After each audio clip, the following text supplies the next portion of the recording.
أشهد أن لا إله إلا الله وحده لا شريك له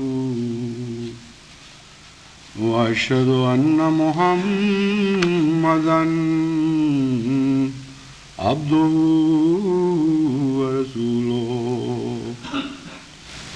أما بعد فأعوذ بالله من الشيطان الرجيم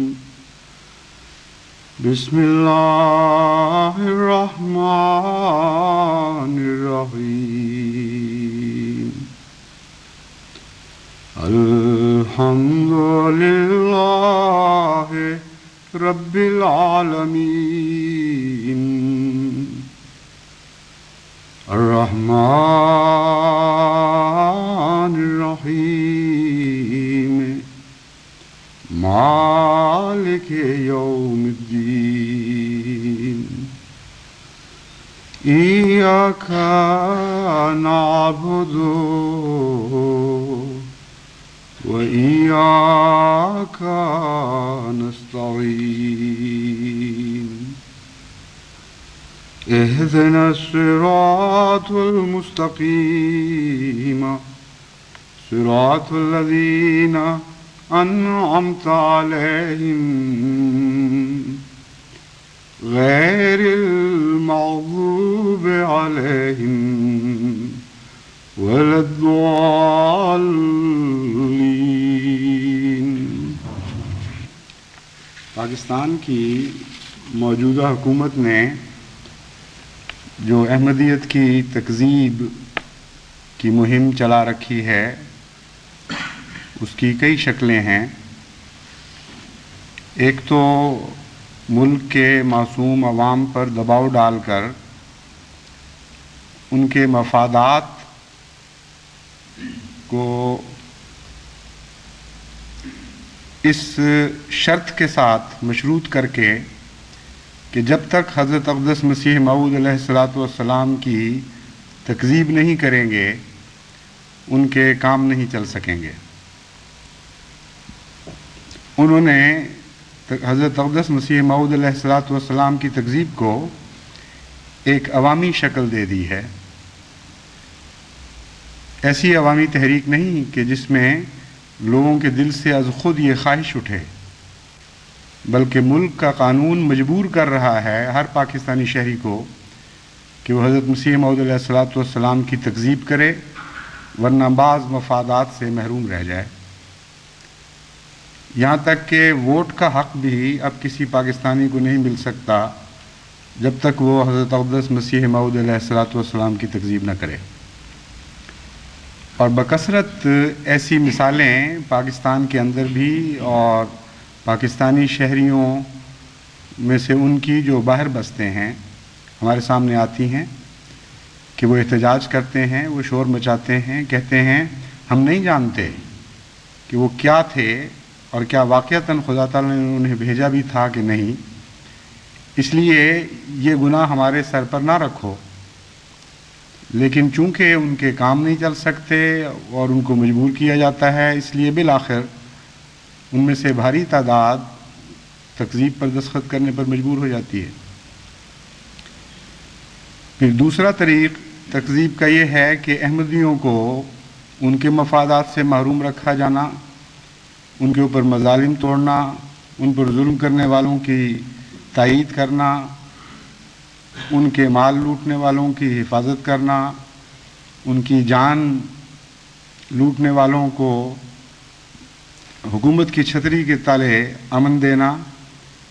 اور احمدیت کے حق کے گواہوں کو یا احمدیوں کے حق میں آنے والے گواہوں کو جھٹلا دینا، اور مخالف فریق کے فرضی گواہوں کو بھی تسلیم کر لینا۔ غرضی کہ اس نوع کے بکثرت دباؤ ہیں، نوکریوں سے محرومی، طلباء کو تعلیم کے حق سے محروم کر دینا۔ روزمرہ کی زندگی میں یہ دباؤ اس کثرت سے ڈالے جا رہے ہیں کہ وہ سمجھتے ہیں کہ اس طریق پر احمدی بھی بالآخر احمدیت چھوڑنے پر مجبور ہو جائیں گے۔ لیکن جیسا کہ تمام دنیا جانتی ہے اور پاکستان میں بھی اب یہ احساس بڑی شدت سے پیدا ہو رہا ہے کہ یہ سارے ذرائع احمدیوں کو مرتد کرنے میں کامیاب نہیں ہوئے، بلکہ اس کے بالکل برعکس نتیجہ نکلا ہے۔ اتنی شدت اور قوت کے ساتھ ایمان ابھرے ہیں اور اخلاص میں اضافہ ہوا ہے اور قربانیوں کی نئی امنگیں پیدا ہوئی ہیں کہ اس سے پہلے اس کیفیت میں ایسی شدت نظر نہیں آتی تھی، اور اس تفصیل کے ساتھ جماعت میں ایسا حوصلہ، ایسا عزم اور پھر ایسے بلند ارادے قربانیوں کے پہلے نظر نہیں آتے۔ تو اللہ تعالیٰ نے اپنے فضل سے اس پہلو سے بھی حکومت کو اس کوشش میں ناکام کر دیا ہے۔ اور جہاں تک پہلی کوشش کی ناکامی کا تعلق ہے، امر واقعہ یہ ہے کہ جتنی بھی اطلاعیں جماعت کے دوستوں کی طرف سے ملتی ہیں، ہر وہ پاکستانی جو احمدی نہیں ہے، جب وہ تکذیب پر دستخط کرتا ہے تو اس کے اندر ایک خوف کا احساس جاگتا ہے۔ وہ اپنے دل میں یہ سوال اٹھتا ہوا محسوس کرتا ہے کہ میں جس شخص کی تکذیب کر رہا ہوں اس کے دعوی کی جانچ پڑتال میں نے کر بھی لی تھی کہ نہیں تھی، میں نے اس کی تحقیق کر کے پورے اطمینان سے یہ فیصلہ کیا ہے کہ وہ شخص جھوٹا ہے، یا محض اپنے دنیا کے مفاد کی خاطر مجبور ہو کر اور ذلیل کر کے تکذیب پر دستخط کروائے جا رہے ہیں یا تکذیب کرنے پر مجبور کیا گیا ہوں۔ یہ احساس ایک عام پیدا ہو رہا ہے، اور ضمیر کو جھنجھوڑنے کا جو سامان ہم نہیں کر سکتے تھے وہ اللہ کی تقدیر اس طرح کروا رہی ہے، ورنہ اس سے پہلے عدم دلچسپی عام تھی، لا علمی عام تھی، اور امر واقعہ یہ ہے کہ مختلف فرقوں میں وہ مسلمان بٹے ہوئے تھے، لیکن اپنے فرقے کے متعلق بہت کم ان میں سے تھے جو جانتے تھے کہ ہمارے عقائد کیا ہیں، ہمارے اسلام کی نظریاتی بنیاد کیا ہے، اسلام کے عملی تقاضے ہم سے کیا ہیں۔ ایک قسم کی غفلت کی حالت میں زندگی گزارنے والے بظاہر مختلف فرقوں میں بٹے ہوئے تھے، اور چونکہ علم نہیں تھا اس لیے جماعت احمدیہ کے متعلق بھی علم کی کمی کی وجہ سے دلچسپی پیدا نہیں ہو رہی تھی۔ بہت کم تھے جو مخالفت اس وجہ سے کرتے تھے کہ وہ سمجھتے تھے کہ جماعت احمدیہ جھوٹی ہے۔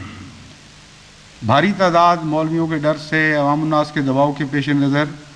خاموش تماشائی تھے، اس سے زیادہ ان کی حیثیت نہیں تھی۔ تو اب پاکستان کے کونے کونے میں، ایسے علاقوں میں بھی جہاں کبھی کسی احمدی نے جھانک کر بھی نہیں دیکھا، نہ صرف حضرت مسیح موعود علیہ السلام کا نام پہنچا ہے،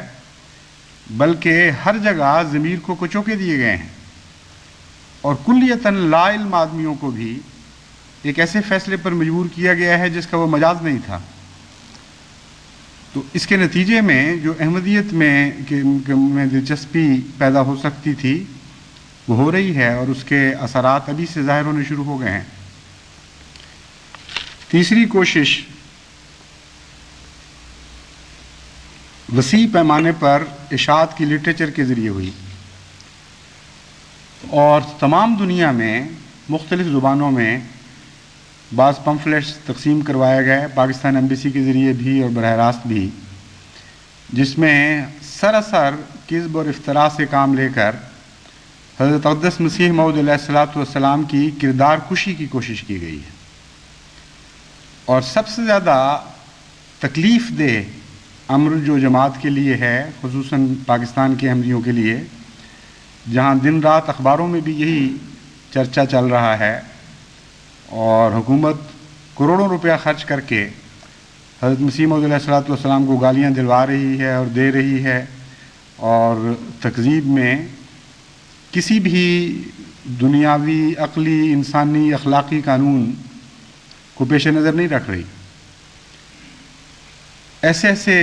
فرضی قصے بنا کر مختلف زبانوں میں حضرت مسیح موعود علیہ السلام کے متعلق شائع کیے جا رہے ہیں، اور تمام دنیا میں ان کی تشہیر کی جا رہی ہے کہ عقل دنگ رہ جاتی ہے کہ اس مہذب دور میں بھی ایسی اخلاقی گراوٹ کے نمونے دیکھے جا سکتے تھے۔ عام انسان میں بھی اگر وہ چیزیں پائی جائیں تو ایک انتہائی اخلاقی گراوٹ کی نشاندہی کرتی ہیں، لیکن حکومتیں دہریہ بھی ہوں تو ذمہ داری کا ثبوت دیا کرتی ہیں۔ ان کی زبان کے کچھ اسلوب ہیں، کچھ شائستگی ہے جن کی وہ پیروی کرتی ہیں، اور خواہ کتنا ہی برا کسی فریق کو، کسی دشمن کو سمجھیں، ان دنیاوی رسمی تقاضوں کو ہمیشہ ملحوظ رکھتی ہیں۔ لیکن ایک نمونے کی حکومت دنیا میں ایسی ظاہر ہوئی ہے جس نے تمام اخلاقی تقاضوں کو توڑ کے پھینک دیا ہے، اور احرار کی عامیانہ زبان جو موچی دروازے میں کبھی سنی جاتی تھی یا امرتسر کے بازاروں میں سنی جاتی تھی، یا قادیان پر جب ان کے فرضی فاتح قادیان حملے کیا کرتے تھے اس وقت وہ زبان سنائی دیتی تھی، اب وہ حکومت کی زبان بن گئی، اور پوری طرح اس حکومت کے مزاج پر، اس کے کردار پر، اس کی طرز حکومت پر احراریت کا قبضہ ہو چکا ہے۔ چنانچہ یہی تصویر اس حکومت کی ساری دنیا میں ابھر رہی ہے جب وہ احمدیت پر اور حضرت اقدس مسیح موعود علیہ الصلوۃ والسلام کی ذات پر من گھڑت الزامات بنا کر حملے کرتے ہیں۔ ان میں سے ایک چھوٹا سا رسالہ جس کا نام ہے قادیانیت یا قادیانی، اسلام کے لیے ایک سنگین خطرہ، اسے وائٹ پیپر کے نام پر ساری دنیا میں بڑی کثرت سے شائع کیا گیا ہے۔ ایک گزشتہ جمعہ میں نے اس بات کا اظہار کیا تھا کہ میرا ارادہ ہے انشاءاللہ اس کے متعلق خود ایک ایک اعتراض کو سامنے رکھ کر کچھ بیان کروں گا، لیکن اس عرصے میں مختلف جماعت کے علماء اور لکھنے والوں نے اپنے طور پر بھی کوششیں کی، بعضوں کو میں نے پیغام بھجوائے اور انہوں نے بہت اچھے مضامین لکھے۔ چنانچہ کچھ اچھے مضامین اب کثیر اشاعت کے لیے تیار بھی ہو چکے ہیں، تاہم مضامین کا ہر احمدی تک پہنچنا مشکل ہے، اور خطبات کے ذریعے جتنا رابطہ، کثیر اور گہرا رابطہ جماعت سے ممکن ہے اور کسی ذریعے سے ممکن نہیں ہے، اور ایک حصہ جماعت کا غیر تعلیم یافتہ بھی ہے، اور ایک حصہ ایسا ہے جہاں رواج ہی نہیں پڑھنے کا، اور بعض لوگوں کے مزاج میں بھی پڑھنے کی عادت نہیں ہوتی۔ تو اس لیے جو کیسٹس کے ذریعے رابطہ اور کیسٹس کا ترجمہ کر کے مختلف زبانوں میں جو مربیان فوری رابطہ کرتے ہیں جماعتوں سے، اس کے میں نے بہت فوائد دیکھے ہیں، اور یہ ایک بہت ہی مؤثر اور وسیع رابطے کا ذریعہ ہے۔ اس لیے وہ علمی کوششیں جو ہیں وہ اپنی جگہ نہایت مفید ہیں اور ان سے استفادہ کیا جائے گا، لیکن جیسا کہ میں نے اظہار کیا تھا، میں خود بھی انشاءاللہ اس موضوع پر کچھ نہ کچھ کہوں گا، لیکن آج کے خطبے میں پہلے میں اس کا پس منظر بیان کرنا چاہتا ہوں، اور مختصراً جو اعتراض دہرائے گئے ہیں ان کا ذکر کروں گا، اور بعد میں اللہ تعالیٰ کی دی ہوئی توفیق کے مطابق یا تو خطبات میں ایک سلسلہ وار جواب دوں گا، یا پھر کسی جلسے کے موقع پر جب زیادہ وقت مہیا ہو بعض مضامین کو وہاں انشاءاللہ بیان کرنے کی کوشش کروں گا۔ اس کا پس منظر جماعت کو معلوم ہونا چاہیے، اور وہ ایک باقاعدہ گہری سازش کے نتیجے میں جو لمبی کوششیں ہو رہی ہیں اس کو وہ پس منظر ظاہر کرتا ہے، اور عموماً لوگوں کو ربط کے ساتھ یہ معلوم نہیں کہ کیا ہوتا رہا ہے اور اب کیا ہو رہا ہے، اور موجودہ واقعات کی کون سی کڑیاں 74 کے واقعات سے ملتی ہیں۔ کچھ پس منظر تو اس رنگ میں ہے کہ یہ جو جماعت کے خلاف جد و جہد ہے یہ مربوط رنگ میں کس طرح آگے بڑھی ہے اور اب کیا کس شکل میں ظاہر ہوئی ہے، اور ایک پس منظر ہے جس کا غیر ملکی طاقتوں سے تعلق ہے، غیر مذاہب سے تعلق ہے۔ بڑی بڑی استعماری طاقتیں ہیں جو اس کی ان کوششوں کی پشت پناہی کر رہی ہیں، جن کے بد ارادے ایک باقاعدہ منصوبے کی شکل میں آج سے سال ہا سال پہلے بلو پرنٹ کی شکل اختیار کر چکے تھے، باقاعدہ تحریر میں باتیں آ چکی تھیں، باقاعدہ آپس میں معاملات طے ہو چکے تھے، اربوں روپیہ کم از کم 20 سال کا سے تو میں جانتا ہوں کہ ایک منصوبے کے تحت جماعت کے خلاف استعمال ہونا شروع ہوا، اور اس کے لیے باقاعدہ جماعتوں کو تقویت دی گئی، اور جو ملکی حالات ہیں پاکستان کے، ان میں دخل اندازی کا بھی اس کو ذریعہ بنایا گیا۔ اس کی بہت سی تفاصیل ہیں، اس کا اگر موقع ہوا یا ضرورت محسوس ہوئی تو انشاءاللہ بعد میں ذکر کروں گا۔ 1974 کے ساتھ اس موجودہ مہم کا ایک گہرا تعلق ہے، اور 1974 کی بنیاد بھی پاکستان کے 73 کے آئین میں رکھ دی گئی تھی، اور بعض ایسے اس میں بعض فقرات میں ایسے الفاظ شامل کر دیے گئے تھے جس کے نتیجے میں ذہن اس طرف متوجہ رہیں اور جماعت احمدیہ کو باقی پاکستانی شہریوں سے ایک الگ اور نسبتاً ادنیٰ حیثیت دی جائے۔ چنانچہ اس کی طرف میں نے حضرت خلیفۃ المسیح ثالث کی خدمت میں عرض کیا، توجہ دلائی، اور جس طرح بھی ممکن تھا جماعت مختلف سطحوں پر اس کے متعلق کوشش کرتی رہی، لیکن ان کوششوں کے دوران یہ احساس بڑی شدت سے پیدا ہوا کہ یہ ایک حکومت کا کام نہیں، ایک لمبے منصوبے کی کڑی ہے، اور اس معاملے میں آگے بڑھنا ہے۔ بہرحال 74 میں وہ بات پوری طرح کھل کر سامنے آئی۔ 74 میں جو حکومت اس وقت پاکستان کو نصیب تھی، اس حکومت میں اور موجودہ حکومت میں ایک نمایاں فرق ہے۔ وہ حکومت حیادار تھی، اسے اپنے ملک کے باشندوں کی بھی حیا تھی اور بیرونی دنیا کی حکومتوں کی بھی حیا تھی۔ دشمنی میں کمی نہیں تھی۔ جہاں تک منصوبے کا تعلق ہے اور جماعت کی بنیادوں پر سنگین حملہ کرنے کا تعلق ہے، دونوں میں یہ قدر مشترک ہے۔ بھٹو صاحب کے زمانے کی حکومت اور موجودہ حکومت میں اس پہلو سے کوئی فرق نہیں، لیکن جہاں تک حیا کا تعلق ہے اس میں نمایاں فرق ہے۔ بھٹو صاحب ایک عوامی لیڈر تھے اور عوام کی محبت کے دعوے دار تھے،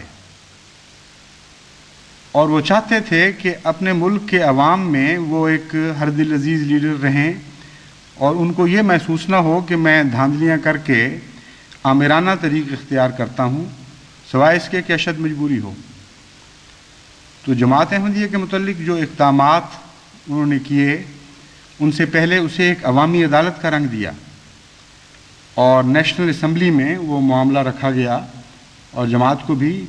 اپنے دفاع کا ایک موقع دیا گیا۔ اور بیرونی دنیا میں بھی ان کی تمنائیں بہت وسیع تھیں۔ وہ صرف پاکستان کی رہنمائی پر راضی نہیں تھے، بلکہ اپنا اثر رسوخ ارد گرد کے علاقوں میں پھیلانا چاہتے تھے، اور مشرق بعید کے لیڈر کے طور پر جس طرح نہرو ابھرا تھا، اس طرح ان کی تمنا تھی کہ وہ بھی پاکستانی رہنما کے طور پر صرف نہیں بلکہ مشرق بعید کے ایک عظیم رہنما کے طور پر ابھریں اور تمام دنیا میں اپنی سیاست کا لوہا منوائیں۔ اس وجہ سے بھی چونکہ بیرونی دنیا کی شرم تھی ان کی آنکھ میں، وہ چاہتے تھے کہ ان کے سامنے جماعت کا معاملہ اس رنگ میں رکھا جائے کہ گویا وہ بالکل مجبور اور بے اختیار ہو گئے تھے، اور اس کے باوجود انہوں نے عوامی دباؤ کو براہ راست قبول نہیں کیا اور پوری طرح جماعت احمدیہ کو موقع دیا وہ اپنے مسئلے کو پیش کریں، اور ان کے سربراہ کو بلا کر، ان کے ساتھ چند آدمیوں کو بلا کر ایک لمبا عرصہ نیشنل اسمبلی نے اس بات پر وقت صرف کیا اور سوچ بچار کے بعد اس کے بعد یہ نتیجہ نکالا ہے، اس میں کیا کر سکتا ہوں۔ تو اس حیا کا یہاں فقدان ہے، اس لیے کہ نہ عوامی حکومت ہے، نہ بیرونی دنیا میں کسی رائے عامہ کی کوئی پرواہ ہے، اور ایک عامر ہی ہوتا ہے بہرحال۔ اس لیے بظاہر وہ جتنی مرضی کوشش کرے، لیکن آمریت کے ساتھ یہ فیصلہ لازم ہے کہ جو کچھ بھی ہو، جو کچھ بھی دنیا کہے اس کی پرواہ نہیں، کوشش کر دیکھیں گے مفت میں ہاتھ آ جائے دنیا کی ہر دل عزیزی تو ٹھیک ہے، لیکن نہ بھی آئے تو آمریت تو پیچھے نہیں ہٹا کرتی۔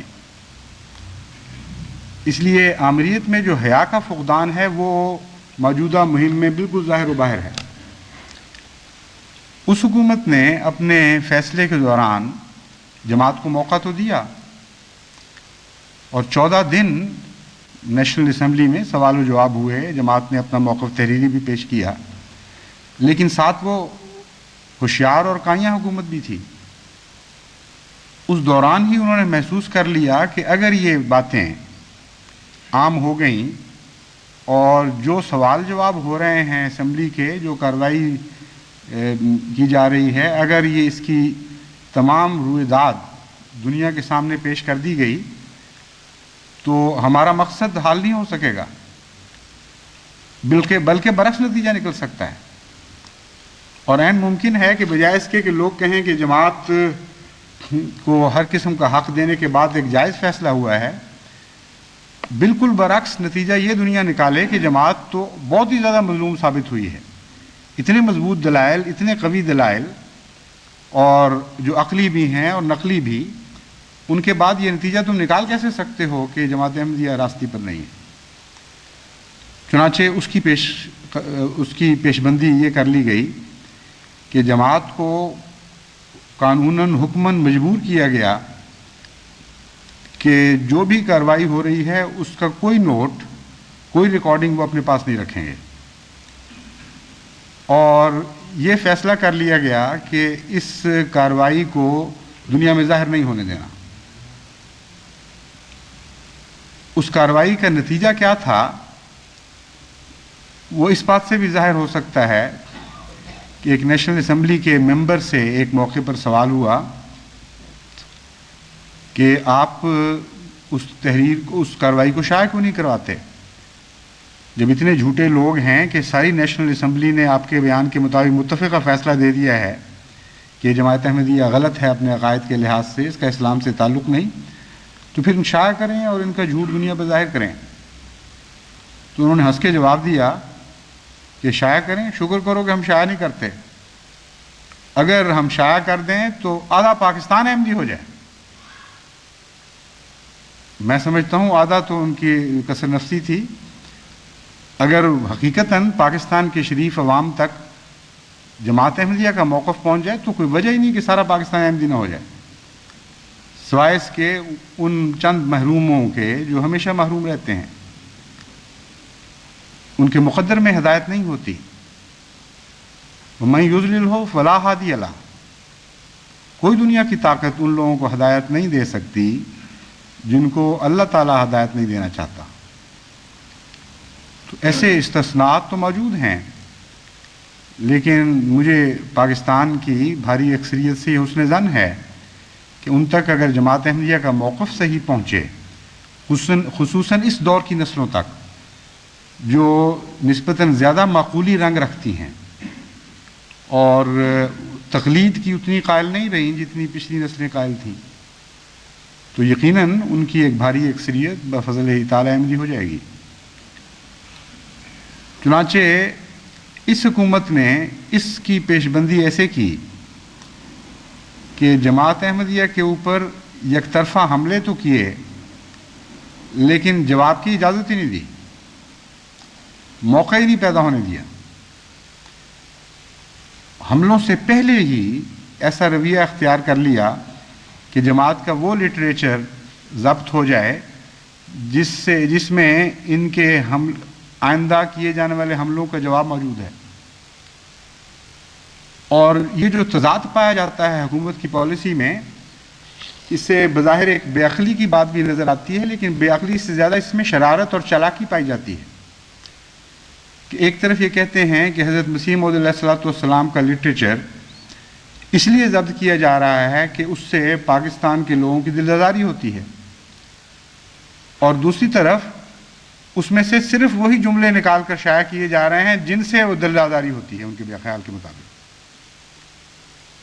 کیسی احمقانہ بات ہے کہ کہہ یہ رہے ہو کہ حضرت مسیح موعود علیہ الصلوۃ والسلام کی کتابیں ہم اس لیے ضبط کر رہے ہیں کہ ان سے مسلمان عوام کی، خصوصاً پاکستانی عوام کی دل آزاری ہوتی ہے، اور اس دل آزاری کا علاج یہ کیا ہے کہ وہ حصے جن سے دل آزاری نہیں ہوتی ان کو شائع کرنا تو قانون بند کر دیا، اور جن سے تمہارے زوم میں دل آزاری ہوتی ہے ان کو گورنمنٹ کے خرچ پر کروڑوں روپیہ خرچ کر کے ساری دنیا میں پھیلا رہے ہو۔ تو بظاہر تو یہ تضاد ہے، لیکن یہ تضاد ایک چالاکی کے نتیجے میں ہے۔ ایک بے ایمانہ، گندا، ناپاک حملہ انہوں نے کرنا ہی تھا۔ چونکہ حضرت مسیح موعود علیہ الصلوۃ والسلام کی کتب میں اس کے جوابات موجود ہیں، اور ہر شریف النفس انسان جو ان کتابوں کا مطالعہ کرتا ہے، جب وہ سیاق و سباق کو دیکھتا ہے تو جو اعتراض کی جگہ ہے وہ خود بخود حل ہو جاتی ہے۔ چنانچہ اسمبلی کی نیشنل اسمبلی کی کارروائی کے دوران، چونکہ حضرت خلیفۃ المسیح ثالث رحمۃ اللہ علیہ نے مجھے بھی موقع دیا تھا ساتھ جانے کا، میں نے اور میرے سب ساتھیوں نے بات بڑی حیرت کے ساتھ مشاہدہ کی کہ ہماری توقع سے بھی بڑھ کر ہمیشہ یہ واقعہ ہوا کہ جب حضرت مسیح موعود علیہ الصلوۃ والسلام کی کتب پر کوئی حملہ کیا گیا تو حضرت خلیفۃ المسیح ثالث اس کا کچھ حصہ پہلے سے اور کچھ حصہ بعد کا پڑھ کر سنا دیتے تھے، اور اس کے بعد کسی جواب کی ضرورت ہی نہیں رہتی تھی۔ سننے والوں کے چہروں پر اطمینان آ جاتا تھا کہ یہ حملہ فرضی ہے، قطر بیوند کا نتیجہ ہے، اس کا کوئی بھی تعلق نہیں سچائی سے، اور بعض جگہ وضاحت کی ضرورت پڑتی تھی تو کرتے بھی تھے۔ لیکن حضرت اقدس مسیح موعود علیہ الصلوۃ والسلام کی تحریرات اپنی ذات ہی میں اپنے اندر کافی جواب رکھتی ہیں۔ صرف اگر سیاق و سباق سے الگ کر کے ایک ٹکڑے کو نکال کر غلط رنگ میں تحریف کے طور پر پیش کیا جائے تو اس سے دل آزاری ہو سکتی ہے، کیونکہ وہ مقصد نہیں ہے، وہ بات حضرت اقدس مسیح موعود علیہ الصلوۃ والسلام کہنا ہی نہیں چاہتے جو آپ کی طرف منسوب کی جا رہی ہے۔ تو دل آزاری بنا کر، یعنی گھڑ کر، وہ تو شائع کی جا رہی ہے، اور دل آزاری کا جواب چھپا لیا گیا۔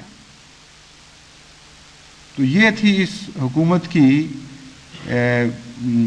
حکمت عملی، جس کے نتیجے میں اس واقعہ سے پہلے ہی کتابیں ضبط ہونی شروع ہو گئی تھیں، اور اس کے بعد پھر کتابیں چھوڑ کے پریس بھی ضبط ہو گئے، رسالے بھی بند ہو گئے۔ یہ بزدلی ہمیشہ کمزوری کی نشانی ہوا کرتی ہے، اور انہوں نے اپنی شکست تسلیم کر لی ہے۔ کوئی دنیا کی طاقت جو دلائل میں قوی ہو وہ ہتھیار نہیں اٹھایا کرتی، اور قانونی روکیں دوسرے کی بات کے بیان کرنے کی راہ میں نہیں ڈالا کرتی، عقل کے خلاف ہیں، ان کے اپنے مفاد کے خلاف ہیں۔ اس لیے تمام قانونی کوششیں جو اس بات میں صرف کی جا رہی ہیں کہ کسی طرح جماعت احمدیہ کے خلاف تو حملے ہو جائیں لیکن جماعت احمدیہ کو جواب کا موقع نہ ملے، یہ شدید بزدلی کی علامت ہے، اور اپنی شکست کا آخری اعتراف ہے کہ ہمارے پاس کچھ بھی نہیں ہے۔ ایک طرف جماعت احمدیہ کو اتنا کم تعداد بتایا جا رہا ہے کہ 70-80 ہزار سے زیادہ ان کی حیثیت کوئی نہیں، اور دوسری طرف اتنا بڑا عالم اسلام کے لیے خطرہ کہ ایسا خطرہ ہی کبھی نہیں آیا تھا۔ اور پھر لٹریچر کی ضبطی، یہ تمام اقدامات، اور فخر یہ اس بات پر ہے کہ اس خطرے کا ہم نے حل کر دیا۔ چنانچہ گزشتہ حکومت کے ساتھ اس کے اقدامات سے موازنہ کرتے ہوئے موجودہ حکومت نے جو مبینہ وائٹ پیپر شائع فرمایا ہے اس میں لکھتے ہیں کہ گزشتہ نیشنل اسمبلی کا واقعی یہ بڑا کارنامہ تھا، باوجود اس کے کہ وہ نیشنل اسمبلی ان کو ڈیزالو کرنی پڑی، تحلیل کرنی پڑی، اس الزام کے نتیجے میں کہ سارے گندے اور بدکار لوگ ہیں الا ماشاء اللہ، اس کے باوجود یہ کارنامہ انہوں نے تسلیم کیا، کیونکہ وہاں قماش ملتی تھی، ایک ہی رنگ کی ادائیں تھیں، اس لیے وہ تو تسلیم کرنی پڑنی تھی۔ تو تسلیم یہ کرتے ہیں کہ اس اسمبلی کا بہت عظیم شان کارنامہ تھا کہ 100 سالہ مسئلہ انہوں نے حل کر دیا، لیکن 100 سالہ مسئلہ پوری طرح حل نہیں ہو سکا ان سے، کیونکہ جو قوانین رہتے تھے وہ ہم نے ہمارے مقدمے میں لکھے ہوئے تھے، چنانچہ ہم نے وہ قوانین اختیار کر کے اب اس جماعت کا ہمیشہ کے لیے قلع کما کر دیا. اور وہ مسئلہ کس طرح حل ہوا، مسلمان خطرے سے بچائے کس طرح گئے، وہ آگے آخر پہ لکھا ہے سب سے. وہ کہتے ہیں ہم نے اس طرح یہ مسئلہ حل کر دیا اور اب عالم اسلام کو کوئی خطرہ نہیں رہا جماعت کی طرف سے کہ اذان دینی بند ہو گئی، مسلمان کہلانا بند ہو گیا، کلمہ نہیں یہ پڑھ سکتے اور لکھ سکتے، اور مسجدوں کو مسجد نہیں کہہ سکتے، اور مسلمانوں والی ادائیں اختیار نہیں کر سکتے، قرآن کریم کے احکامات پر عمل نہیں کر سکتے. اب ہم کتنے راضی ہیں، کتنا عظیم الشان ہم نے مسئلہ حل کیا ہے. یہ آخری نتیجہ نکالا گیا. حماقت کی بھی حد ہوتی ہے، یعنی چالاکی کے اندر بھی حماقتیں ہوتی ہیں بعض دفعہ. وجہ یہ ہے کہ جس آدمی کے پاس سچائی نہ ہو وہ چالاکی سے اپنے مقصد کو حل کرنے کی کوشش کرتا ہے، اور سچائی نہ ہونے کے نتیجے میں چالاکی کے اندر ایک بے وقوفی شامل ہو جاتی ہے، وہ ضرور ظاہر کرتی ہے اپنے آپ کو. اس لیے یہ اندرونی تضاد، یہ بے وقوفیاں، یہ سب ایک جھوٹی چالاکی کا نتیجہ ہیں. سچی عقل کے نتیجے میں یہ تضاد پیدا نہیں ہوا کرتے. تو بہرحال اس حکومت نے یہ طریق اختیار کیا اور اپنے آپ کو بھٹو حکومت سے زیادہ چالاک سمجھا. انہوں نے کہا ان سے تو بیوقوفی ہو گئی تھی، ان کو موقع دے دیا سوال جواب کا. چنانچہ وائٹ پیپر میں یہ بھی لکھا گیا کہ دراصل تو جو نبوت کا دعویٰ کرے اس سے گفت و شنید کرنی ہی نہیں چاہیے. دلائل سے اس کو شکست دینے کی کوشش کرنا ہی بیوقوفی ہے. اس لیے جو علاج ہم نے تجویز کیا ہے اس کے سوا کوئی علاج نہیں ہے. اور اس کے باوجود ساری دنیا میں الزام تراشیوں کا سلسلہ جاری کر دیا.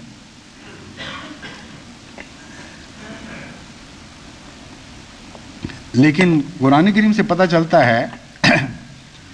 کہ ظالموں کی کوششیں ان کو کبھی کوئی فائدہ نہیں پہنچایا کرتی. فلما اضاءت ما حولہ ذہب اللہ بنورہم وترکہم فی ظلمات لا یبصرون. کہ ایسے لوگ جو منافقانہ رنگ رکھتے ہیں، دعوے کچھ اور کر رہے ہوتے ہیں، اعمال ان کے کچھ اور ہوتے ہیں، باتیں حکمت کی کرتے ہیں، اور نہایت ہی احمقانہ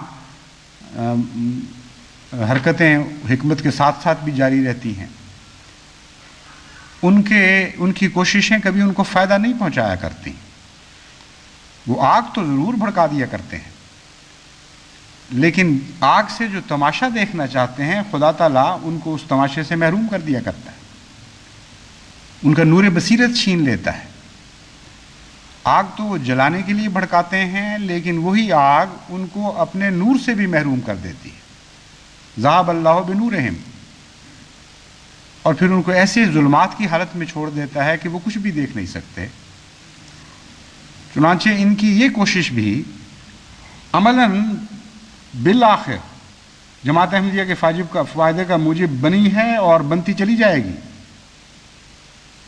اور عملاً جماعت ایسے دور سے گزر رہی ہے جس کے متعلق قرآن کریم فرماتا ہے عسیٰ ان تکرہوا شیئا وہو خیر لکم،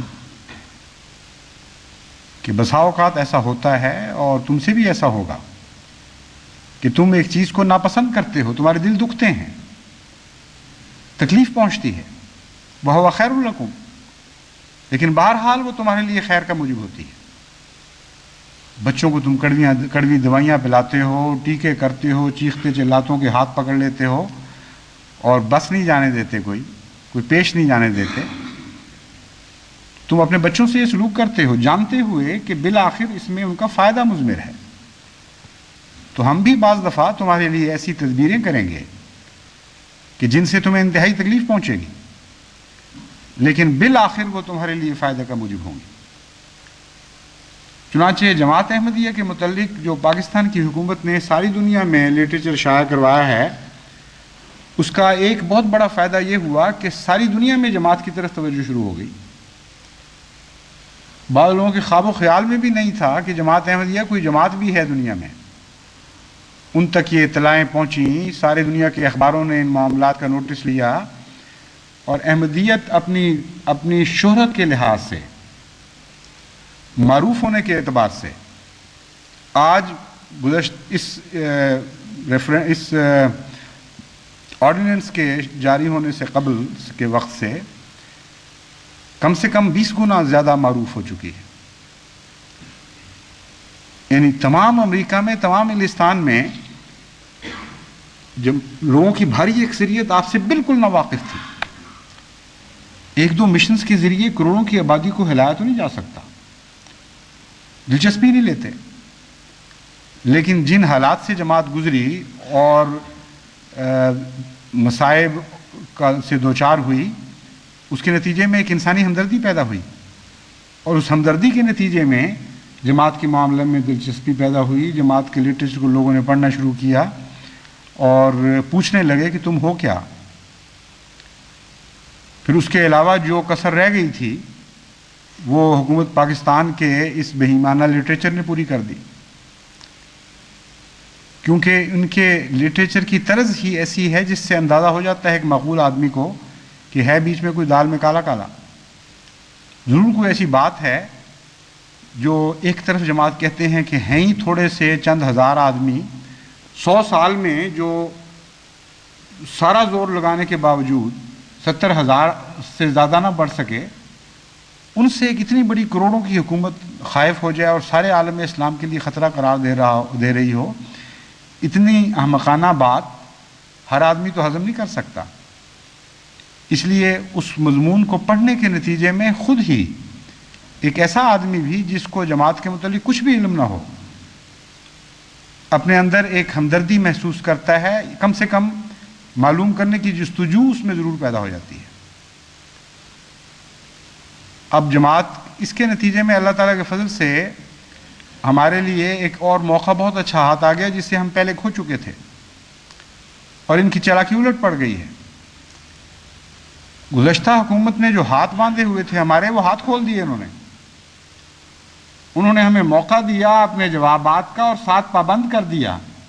کہ یہ سوالات اور یہ جوابات تم نے دنیا کو نہیں بتانے. اس حکومت نے سوالات کی چوری وہیں سے کی ہے، کیونکہ میں تو گزرا ہوں اس سے، ان حالات سے مجھے پتہ ہے. تمام سوالات وہی ہیں منوان جو نیشنل اسمبلی میں اٹھائے گئے تھے. طریق یہ اختیار کیا گیا کہ ان میں سے کچھ تو وائٹ پیپرز میں شامل کر لیے گئے، کچھ ایک رسالہ ہے تو وہ چیتھڑا، لیکن بہرحال رسالے کے نام سے مشہور ہے اردو ڈائجسٹ. اس کو پتہ نہیں کتنے لاکھ روپیہ دیا ہے انہوں نے. وہ سارے کا سارا رسالہ حضرت مسیح موعود علیہ السلام کے اوپر سراسر جھوٹے الزامات کا ایک پلندہ بنا کر شائع کیا گیا. نہایت تہذیب سے گری ہوئی عامیانہ باتیں جسے شریف آدمی پڑھ کر ویسے ہی اٹھا کے ایک طرف پھینک دیتا ہے. ایسا چیتڑا ہے کہ اس میں تو اگر کوئی پکوڑے بھی بیچے تو شاید کھانے والا ان پکوڑوں کو بھی ناپاک سمجھ کے پھینک دے، اور اسے ایک نہایت عظیم الشان شاندار رسالے کی شکل بنا کر شائع کیا گیا. اور باقی جو اعتراض رہ گئے تھے وائٹ پیپر سے وہ سارے اس کے اندر آ گئے. ایک منصوبہ تھا باقاعدہ. اور اب بعض احرار کے نہایت ہی ذلیل قسم کے چیتھڑے ہیں جو اشتہارات کی شکل میں شائع ہوتے رہتے ہیں روز بروز، جن کی طرف پاکستان کی پبلک، پاکستان کی شریف عوام کبھی توجہ نہیں کرتے. ان کو اتنی اہمیت دی جا رہی ہے کہ انفارمیشن کی منسٹری خرید کے ان کو ساری دنیا میں ایمبیسیز میں بھجوا رہی ہے. گویا ایمبیسیز کو ہوش ہوگی وہ پڑھنے کی. کسی دن دیکھیں تو جا کے ایمبیسیز میں کہ اس لٹریچر کا بنتا کیا ہے جماعت کے خلاف وہ شائع وہاں پہنچاتے ہیں. آج کل تو سردی کا زمانہ ہے، کوئی بعید نہیں کہ وہ جلا کر اس سے ہاتھ سیکے جا رہے ہوں اور اس کا بہتر مصرف کیا جا رہا ہو. تو نہ ان کو ہوش، ان کو اپنی ہوش نہیں ہے دوسری دلچسپیوں سے. وہ یورپ اور امریکہ کے عیش و عشرت سے آنکھیں بند کر کے اپنے مفادات سے منہ موڑ کے کیوں وقت ضائع کریں جماعت احمدیہ کے متعلق یک طرفہ باتیں پڑھنے میں. اور جو ڈپلومیٹک سروس میں رہ چکے ہیں ان کو پتہ ہے کہ باہر امریکہ میں ہوتا کیا ہے، اس قسم کے لٹریچر کی حیثیت کیا ہوتی ہے. صرف ایک سرسری سا ان کو نظر آ جاتا ہے کہ یہ ٹائٹل آ گیا اور بس ختم، اور یاد دہانی ہو جاتی ہے کہ جماعت احمدیہ بھی وجود ہے، اس کی توجہ کرو. اس سے زیادہ کوئی فائدہ نہیں. یا پھر وہ جلتا ہے تو کوئی چائے گرم کر دیتا ہوگا یا ہاتھ سینک دیتا ہوگا، تو وہ بھی اب کر رہے ہیں. یعنی نہایت گندہ مکروہ شکل کا لٹریچر باقاعدہ حکومت وفد کی طرف سے خرید کر کے باہر کی ایمبیسیز کو بھجوایا جا رہا ہے، اور سمجھتے ہیں کہ ہم عظیم الشان کارنامے کر رہے ہیں. تو انشاءاللہ تعالیٰ ان کا جواب دیا جائے گا تیار ہو چکے ہیں جواب، اور جہاں تک خطبات کا تعلق ہے اس میں تو بہت سی ایسی ضروریات پیدا ہوتی رہتی ہیں کہ تسلسل لازماً توڑنا پڑے گا، لیکن جہاں تک خدا توفیق دے کچھ حصہ خطبات کی شکل میں اور کچھ حصہ نسبتاً لمبی تقریروں کی صورت میں بیان کروں گا۔ اور وہ جو موقع ہاتھ سے نکل گیا تھا کہ ساری دنیا تک اپنی بات ایک مناظرے کی شکل میں پہنچائی جائے اور یہ بتا کر پہنچائی جائے کہ حکومت پاکستان کا یہ مطلب تھا، یہ وجوہات ہیں جن کی بنا پر وہ ہمیں کافر سمجھتے ہیں یا غیر مسلم سمجھتے ہیں، وہ وجوہات تو ہم بتا ہی نہیں سکتے تھے، ہمارے قانون نے ہاتھ باندھے ہوئے تھے اور ہم اپنے وعدے کے پکے ہیں، اس لیے مجبور تھے، ہم نہیں شائع کر سکتے تھے۔ اب اس پر حکومت کی مہر لگ گئی ہے، اپنا موقف انہوں نے بتا دیا، اب ہمارا موقف جو ہے وہ ہم ہی بتائیں گے انشاءاللہ تعالیٰ، اور جس رنگ میں چاہیں گے بتائیں گے، ساری دنیا کو بتائیں گے، ہر زبان میں بتائیں گے، یہ تو مقابلہ کر ہی نہیں سکتے، حیثیت ہی کوئی نہیں ان کی۔ دلائل کے سامنے اگر ٹھہرنا ہوتا تو اپنے ملک میں نہ ہمیں موقع دے دیتے، دلائل کے سامنے ٹھہرنے کا اگر حوصلہ ہوتا تو کتابیں ضبط کرنے کی کیا ضرورت تھی، اخبار بند کرنے کی کیا ضرورت تھی، پریسوں کو تالا لگانے کی کیا ضرورت تھی؟ بزدل قوم ہے، ان کے تو پاؤں ہی کوئی نہیں۔ ادنا سی بھی جرت ہوتی تو جماعت کو موقع دیتے کہ وہ بھی جواب دیں، لیکن موقع تو ہم سے چھین نہیں سکتے، ہم تو ہر جگہ پہنچائیں گے اس جواب کو، اور پاکستان میں بھی پہنچائیں گے۔ اب دیکھیں تو صحیح انشاءاللہ تعالیٰ،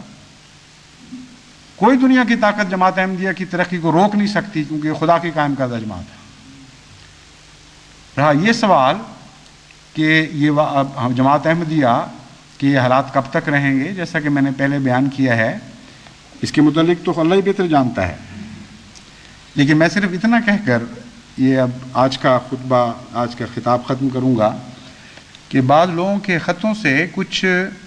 مایوسی کا سا رنگ جھلک رہا ہے جو مجھے بہت تکلیف دیتا ہے۔ مایوسی نہیں کہنا چاہیے، مایوسی کے سوا کوئی نام ہونا چاہیے، وہ مایوس تو نہیں ہے خدا کی رحمت سے، لیکن نتیجہ جو نکال رہے ہیں اس میں بہت جلدی کی جا رہی ہے، عجلت سے کام لیا جا رہا ہے۔ وہ سمجھتے ہیں کہ جو موجودہ تقدیر ہے یہ گزشتہ مخالفتوں سے اس رنگ میں بھی مختلف ہے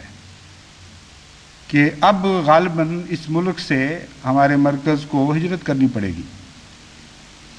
اور ایک لمبا عرصہ ہے مشکلات کا، اور وہ ساتھ یہ بھی یقین رکھتے ہیں کہ اس کے نتیجے میں عظیم الشان فتوحات ہوں گی جیسا کہ ہمیشہ ہوتی آئی ہیں، لیکن یہ نتیجہ بہت جلدی نکال لیا گیا ہے۔ میں تو بالکل یہ نتیجہ نکالنے پر رضامند نہیں ہوں۔ تاریخ دہرایا کرتی ہے اپنے آپ کو، لیکن ضروری تو نہیں کہ لفظاً لفظاً دہرائے، وہی شکلیں، وہی صورتیں، وہی نام 100% ظاہر ہو جائیں۔ دہراتی ہے اصولوں کے طور پر، اور وہ اصول قرآن کریم نے محفوظ فرما دیے ہیں۔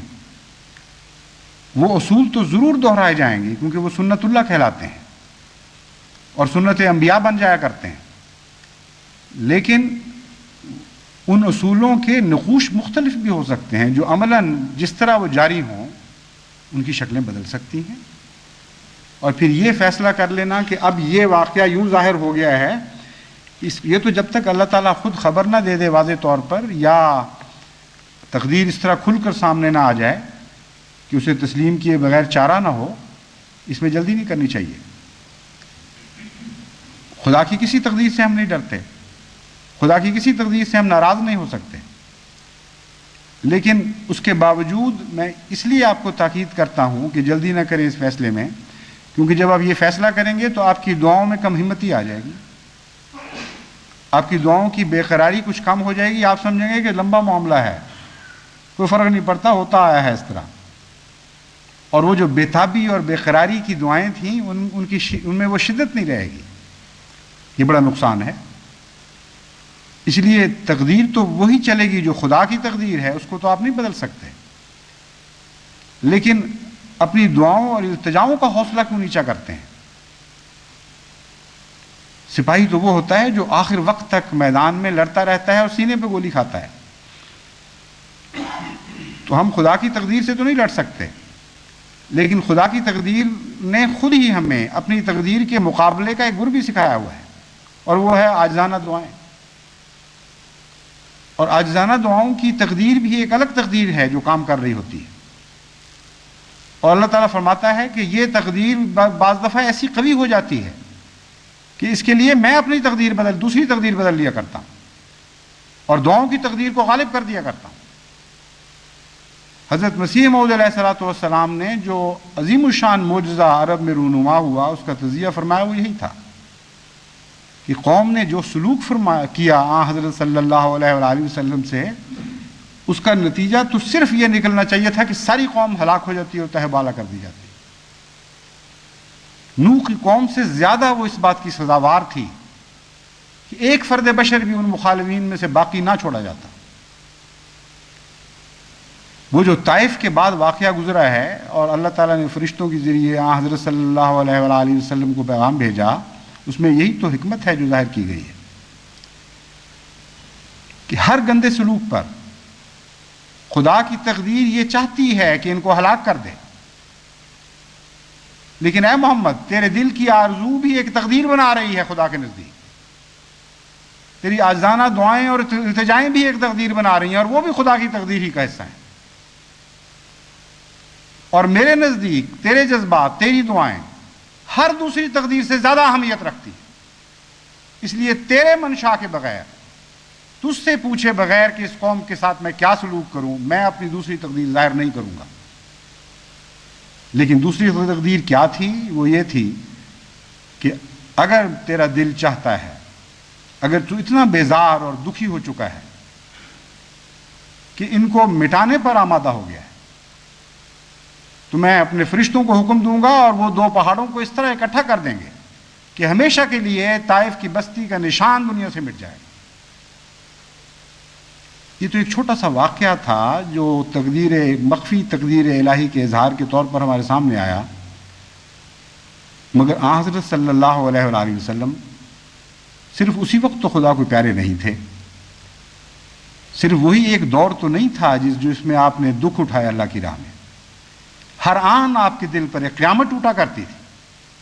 ہر روز وہ خدا کی خاطر اپنی جان قربان کرتے چلے جاتے تھے۔ قُلْ إِنَّ صَلَاتِي وَنُسُكِي وَمَحْيَايَ وَمَمَاتِي لِلَّهِ رَبِّ الْعَالَمِينَ۔ آپ تو ہر روز مرتے تھے خدا کی خاطر اور ہر روز خدا کی طرف سے زندہ کیے جاتے تھے، اس لیے یہی وہ تقدیر تھی جو مسلسل جاری رہی ہے، اور اس کے مقابل پر آپ کی دعائیں بھی مسلسل جاری رہی ہیں، اور حضرت مسیح موعود علیہ الصلوۃ والسلام فرماتے ہیں کہ بالآخر محمد مصطفیٰ کی دعاؤں کی تقدیر غالب آ گئی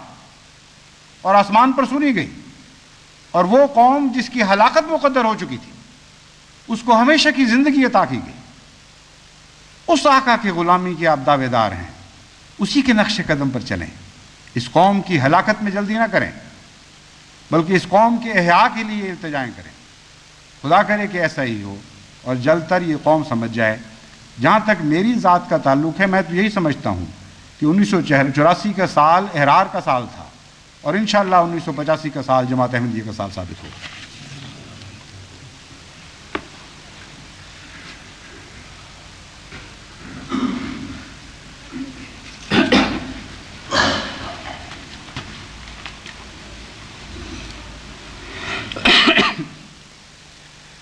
الحمدللہ نحمدہ ونستعینہ ونستغفرہ ونؤمن بہ ونتوکل علیہ ونعوذ باللہ من شرور انفسنا ومن سیئات اعمالنا من یہدہ اللہ فلا مضل لہ ومن یضللہ فلا ہادی لہ ونشہد ان لا الہ الا اللہ وحدہ لا شریک لہ ونشهد أن محمدا عبده ورسوله عباد الله رحمكم الله